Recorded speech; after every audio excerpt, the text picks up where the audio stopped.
Hey guys, it's Patrick 1969, and in this review we're going to be taking a look at the robot Damashii Gundam F91. And F, of course, standing for formula. We're going to be taking a look at its accessories, its articulation, taking a look at just the overall design of it, and then talking about price. So with that being said, let's go ahead and get into the review. Starting with accessories, you got a number of different stuff, including the most amount of hands I've ever seen for a robot Damashii. But anyways, you get the traditional 2 beam sabers, a beam rifle. You actually get an extra head instead of just an extra V-fin. You also get a beam launcher, from what it's called. Basically, it's a beam bazooka, so there you go. You, of course, get a mounting mechanism for the beam bazooka, and then you also get a shield generator that pops out of the, I think it's the left arm there.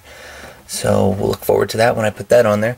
Also, one of the things that stands out for the F91 are the fins that pop out from the shoulder armor and from the, I guess the back of the legs.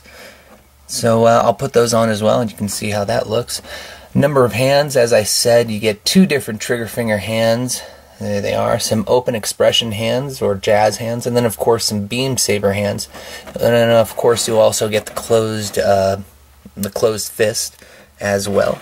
Last but not least, you'll also get the beam shield, well, the green part of the shield itself. And it's a nice little translucent green, really like it.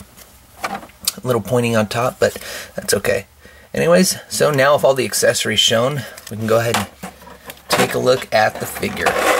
And here it is, the Gundam F91, and as you can see, it's a really huge departure from, well, what the Gundam was many, many years ago. Mainly the reason for that is that because the company that made this Gundam was not the original company that made the first Gundam. And because you're many, many years away from the one-year war, you know, things have changed and different companies have come into play, and so the F91 is made.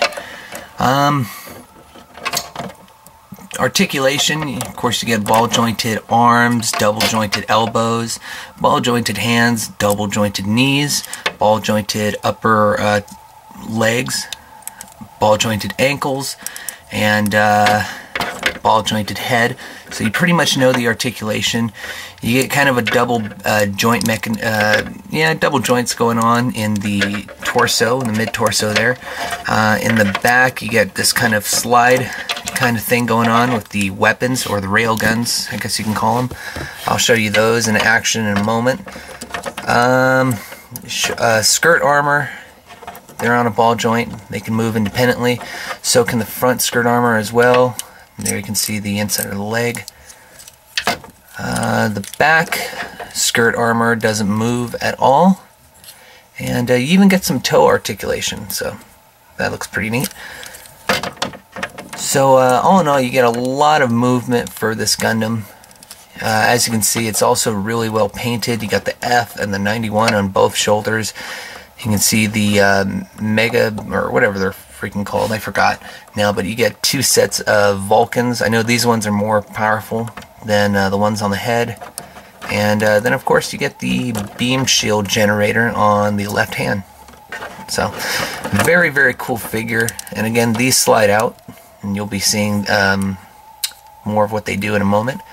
And so with that, let's go ahead and start putting on some of its gimmicks or accessories, and you can see how it looks.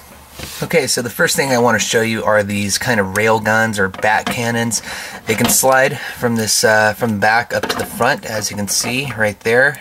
The gun is on a ball joint, and the slide part is just connected or fastened to there. So both can actually just slide up front and move up forward. You get 2 different trigger finger hands, mainly because these open up all the way, and if I can get it out, you have a, there you go, you get a handle. So both open again, and as if you've seen the movie for F91, then you know that they both can do this. It's a pretty cool little thing, although I don't like it just because it looks weird, but it's pretty cool. close these back up. And let's go ahead and show the shield generator in action. If I can pop these back into place. For the shield, it's really quite simple. All you do is take the extended shield generator and pop that off. It's on a little ball joint there. You go ahead and take the actual projected shield and you fit it through the hole. Hope this is the right way. Should be. And maybe I'm putting it in through the wrong way. Yeah, there we go. So it should fit like that. I don't want to force it all the way. There we go. So it should fit like that. And go ahead and put the ball joint back on. And you're set. Take the shield generator that's already in the arm itself, pop that off, like so. And as you can see, it's just a simple peg and hole system, and there you go. You got your shield. Pretty neat. I like it. And of course, one of the best combinations of having a shield with a mobile suit is having a shield with a mobile suit and a beam saber. And I really like how it's a nice little perfectly translucent green. Sometimes it's a little darker with figures that have beam sabers like this, but it's really nice color. The beams do come off like so. You can actually store the beam saber hilt anywhere on the figure itself, but that's okay. I don't imagine doing that anyways. So, yeah. Also nice. And of course, the main weapon of choice for any good Gundam lead is the beam rifle. As you can see, it has a little sliding out, not sliding out, but a little hinged handle right there for aiming, I guess. That's about the only articulation you get on the rifle itself. You also get this, as I called it, what was it, Mega Launcher Bazooka, whatever. Basically, same principle as a beam rifle. It's kind of difficult to get it in there with, not wanting to waste any time. Basically, same principle as a beam rifle, just on a larger scale. And no articulation there, but it still looks pretty cool, and it can be mounted in the back. In fact, why don't I show you that? Taking the mounting mechanism for the back skirt armor and the Mega Launcher Bazooka, or whatever you want to call it, you can see that there's, a peg hole on the bazooka right there, and there is a peg right there. So, put 2 and 2 together. If I can find the right place and not waste too much time.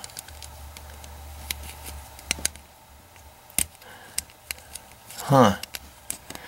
Doesn't want it. Oh, there it goes. So anyways, there you go. Now let's go ahead and pop off the skirt piece. Comes off really easily. Again, simple peg and hole operation going on. And there you go. So now he has his Mega Launcher or Mega Bazooka ready for action. It's now time to turn the F91 into its alternate form, its hyper mode, if you want to call it that. It's shroud mode. I don't know exactly what it's called, but it's a very, not drastic change, but a weird change. You grab the head, you grab all these little fin parts, 4 in total, and then you start the transformation.